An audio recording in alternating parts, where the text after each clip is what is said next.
ওম শ্ৰী পৰমাত্মায় নম। গীতা মাধুৰ্য তৃতীয় অধ্যায় আৰম্ভ কৰাৰ আগতে আপোনালোকক আকৌ এবাৰ অনুৰোধ কৰি কওঁ যে গীতা পঢ়া বা শুনাসকলে এইটো মানি লওক, আপুনি অৰ্জুন হয়। অৰ্জুন মানে জ্ঞান অৰ্জন কৰিব পৰা আত্মা, আৰু পৰমাত্মাই স্বয়ং আপোনালোকক গীতা কৈ আছে। অৰ্জুনে প্ৰশ্ন কৰিলে, জনাৰ্দন, আপোনাৰ মতেও যেতিয়া জ্ঞানহে শ্ৰেষ্ঠ, তেন্তে কেশৱ, আপুনি মোক এই ভয়াৱহ কৰ্মত কিয় নিয়োজিত কৰিব বিচাৰিছে? আপুনি কেতিয়াবা কৈছে কৰ্ম কৰা, আৰু কেতিয়াবা কৈছে জ্ঞানৰ আশ্ৰয় লোৱা। আপোনাৰ এনে হান মিহলি বচনেৰে মোক দোধোৰ মোধোৰতহে পেলাইছে।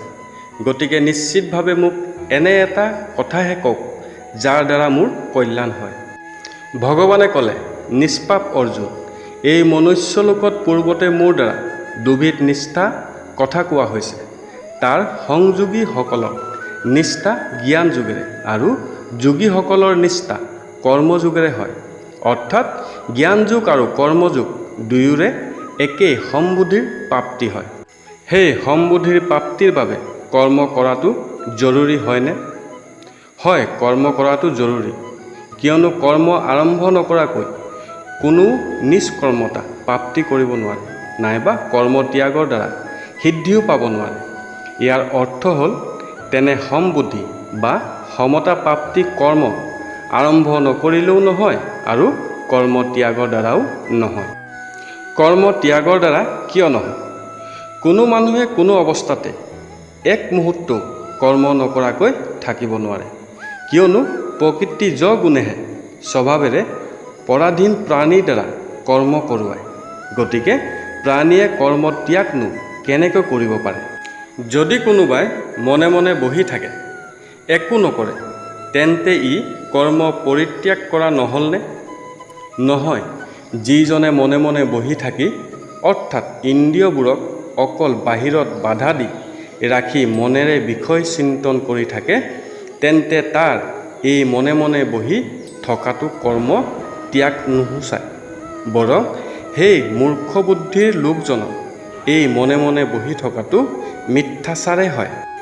আপুনি যি সমবুদ্ধিৰ কথা কৈছে, সেই সমবুদ্ধিৰ প্ৰাপ্তি দেখোন কৰ্ম নকৰিলেও নহয়, কৰ্ম পৰিত্যাগ কৰিলেও নহয়। বাহ্যিকভাৱে মনে মনে বহি থাকি মনেৰে বিষয় চিন্তন কৰি থাকিলেও নহয়, তেন্তে তাৰ প্ৰাপ্তিনো কেনেকৈ হয়? অৰ্জুন, যিজনে মনেৰে ইন্দ্ৰিয়বোৰক নিয়ন্ত্ৰণ কৰি আহতি ৰহিত হয় ইন্দ্ৰিয়ৰ দ্বাৰা কৰ্মযোগৰ আচৰণ কৰে, সেইজনহে শ্ৰেষ্ঠ, অৰ্থাৎ সেইজনহে সমবুদ্ধি লাভ কৰে। গতিকে তুমিও শাস্ত্ৰবিধি মতে নিৰ্ধাৰিত কৰি দিয়া তোমাৰ কৰ্তব্য কৰ্ম কৰা, কিয়নো কৰ্ম নকৰাতকৈ উপযুক্ত ধৰণে কৰ্তব্য কৰ্ম কৰাহে শ্ৰেষ্ঠ। আনকি কৰ্ম নকৰাকৈ তোমাৰ শৰীৰৰ নিভাকো সম্ভৱ নহয়। কৰ্ম কৰিলে কিবা বন্ধন নহ'বনে ভগৱান? নহয়। যজ্ঞ অকল নিজৰ বাবে কৰিলেহে লোকে কৰ্মবন্ধনত পৰিবলগীয়া হয়। গতিকে কুন্তীপুত্ৰ, তুমি আহতি ৰহিত হৈ যজ্ঞও কেৱল কৰ্ম পৰম্পৰা সুৰক্ষিত ৰখাৰ বাবেহে কৰি যাব লাগে। তেন্তে মইনো কৰ্ম কৰিমেই বা কিয়? প্ৰিয় অৰ্জুন, সৃষ্টিৰ আৰম্ভণিতে পিতামহ ব্ৰহ্মাই যজ্ঞৰে সৈতে মানুহক সৃষ্টি কৰি তেওঁলোকক এই উপদেশ দিছিল যে তোমালোক এই কৰ্তব্য কৰ্মৰূপী যজ্ঞৰ দ্বাৰা সমৃদ্ধি প্ৰাপ্ত হোৱা। এই যজ্ঞই তোমালোকক কৰ্তব্য পালনৰ প্ৰয়োজনীয় সামগ্ৰী প্ৰদান কৰোঁতা হওক। এই যজ্ঞ আমিনো কিভাৱে কৰিম পিতামহ? ইয়াৰ দ্বাৰা তোমালোকে দেৱতাসকলৰ পৰিপুষ্টি কৰা, আৰু সেই দেৱতাসকলে তোমালোকক পৰিপুষ্টি কৰক। এনেধৰণেৰে একেই আনৰ পৰিপুষ্টি কৰিলেহে, অৰ্থাৎ অকল নিজৰ বাবে কৰ্ম নকৰি কেৱল আনৰ হিতৰ বাবে সকলো কৰ্ম কৰিলে তোমালোকেও পৰমাত্মাক প্ৰাপ্তি কৰিব পাৰিবা। পিতামহ, আৰু আমি যদি যজ্ঞ নকৰোঁ, তেন্তে তোমালোকৰ কৰ্তব্য কৰ্মৰূপী যজ্ঞৰ দ্বাৰা পৰিপুষ্টি লাভ কৰা দেৱতাসকলে নিবিচাৰাকৈ তোমালোকক কৰ্তব্য পালনৰ প্ৰয়োজনীয় সামগ্ৰী প্ৰদান কৰি থাকিব। কিন্তু তোমালোকে সেই কৰ্তব্য পালনৰ সামগ্ৰীৰে দেৱতাসকলক পুষ্টি নকৰাকৈ নিজেই সুখ আৰাম ভোগ কৰিলে তোমালোক চোৰৰূপে পৰিগণিত হ'বা। এই দুখৰ হাত সাৰিব পাৰিনো কেনেকৈ ভগৱান?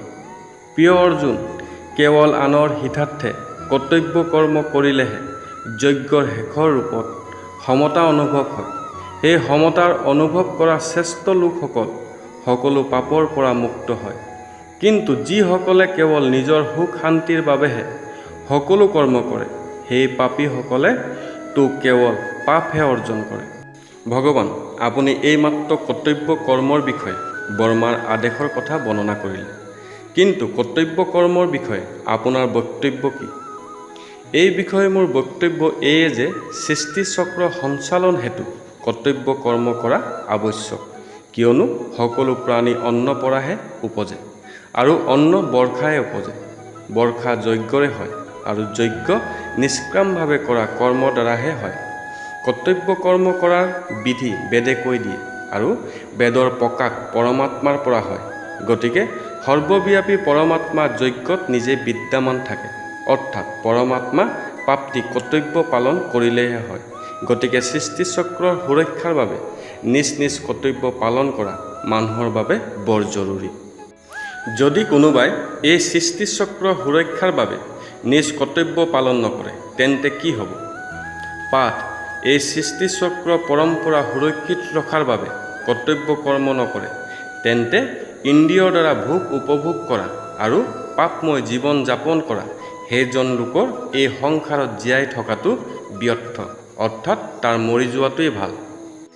আৰু কোনোবাই আহতি ৰহিত হৈ কেৱল আপোনাৰ আদেশ অনুসৰি সৃষ্টিচক্ৰ পৰম্পৰা সুৰক্ষিত ৰখাৰ বাবে হে কৰ্তব্য কৰ্ম পালন কৰি যায়, তেন্তে কি হ'ব? তেন্তে লোক নিজে নিজৰ মাজতে ৰমণ কৰোঁতা, নিজে নিজে পৰিতৃপ্ত আৰু নিজেই নিজৰ মাজত সন্তুষ্ট হৈ যায়। তেতিয়া তাৰ বাবে আৰু একো কৰিবলৈ বাকী নাথাকে, কিয়নো সেই মহাপুৰুষৰ এই সংসাৰত কৰ্ম কৰাৰ কোনো স্বাৰ্থ নাথাকে, আৰু কৰ্ম নকৰাৰো কোনো অৰ্থ নাথাকে।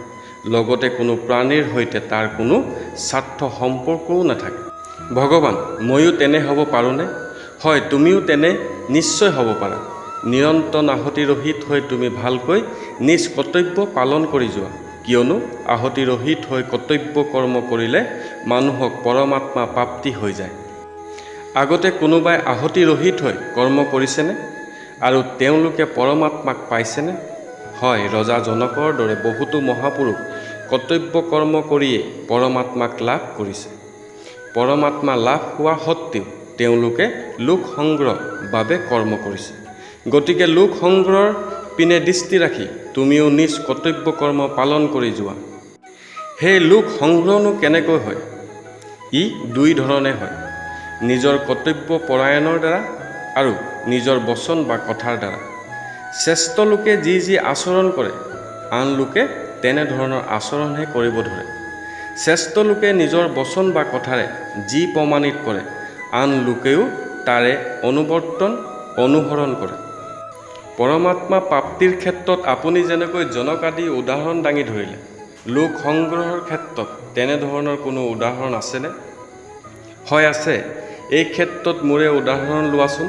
পাঠ: তলৈক্যত মোৰ বাবে কোনো কৰ্তব্য বাকী থকা নাই, নাইবা প্ৰাপ্ত কৰিবলগীয়া কোনো বস্তুৱেই অপ্ৰাপ্ত হৈ থকা নাই। তথাপি মই লোক সংগ্ৰহৰ বাবে কৰ্তব্য কৰ্ম কৰি যাওঁ। আপোনাৰ বাবেনো কৰ্তব্য কৰ্ম কৰাৰ কিবা প্ৰয়োজন আছে নেকি প্ৰভু? হয় পাঠ: প্ৰয়োজন আছে, কিয়নো মই আলস্যহীন হৈ থাকি যদি কৰ্তব্য কৰ্ম নকৰোঁ, তেন্তে সকলো লোকে মোৰে পথ অনুসৰণ কৰিব, অৰ্থাৎ তেওঁলোক কৰ্তব্য কৰ্ম কৰা এৰি দিব। ইয়াৰ ফলত কি হ'ব ভগৱান? মই নিজৰ কৰ্তব্য কৰ্ম নকৰিলে আন সকলোৱে নিজৰ নিজৰ কৰ্তব্য কৰ্ম এৰি দিয়াৰ ফলত সকলো লোক নষ্টভ্ৰষ্ট হৈ যাব, আৰু লোকৰ মাজত সকলো ধৰণৰ সংকৰ দুখ উৎপন্ন কৰোঁতা আৰু এই প্ৰজাসকলক বিনষ্ট কৰোঁতা মইহে হ'ম। এনে দৃষ্টিৰে দেখোন আপোনাৰ বাবে লোক সংগ্ৰহৰ হেতু কৰ্তব্য কৰ্ম কৰা বৰ জৰুৰী। কিন্তু জ্ঞানী মহাপুৰুষৰ বাবেও কৰ্তব্য কৰ্ম কৰা জৰুৰী হয়নে? হয় অৰ্জুন, অকল জৰুৰীহে নহয়, বৰ বেছি জৰুৰী। যেনেকৈ অজ্ঞানী লোকে কৰ্মত আসক্ত হৈ ফলপ্ৰাপ্তি ইচ্ছাৰে বৰ তৎপৰতাৰে কৰ্ম কৰে, তেনেকৈ আহতি ৰহিত জ্ঞানী মহাপুৰুষেও লোক সংগ্ৰহৰ হেতু তৎপৰতাৰে কৰ্ম কৰা উচিত। কৰ্মত আসক্ত সেইসকল অজ্ঞানী মানুহৰ মনত কোনো ধৰণৰ বিভ্ৰান্তি উৎপন্ন নকৰাকৈ জ্ঞানী মহাপুৰুষে নিজেও বৰ সতৰ্কতাৰে কৰ্ম কৰি যোৱা আৰু আনবিলাককো তেনেধৰণেৰে কৰ্ম কৰোৱা উচিত। অজ্ঞানী আৰু জ্ঞানী এই দুয়োৰ কৰ্ম কৰাত অন্তৰনো কি? এই প্ৰশ্ন উত্তৰৰ সৈতে এই ভিডিঅ'ৰ দ্বিতীয় খণ্ডত লৈ অহা প্ৰতিশ্ৰুতিৰে আজিলৈ আহিলোঁ। ধন্যবাদ।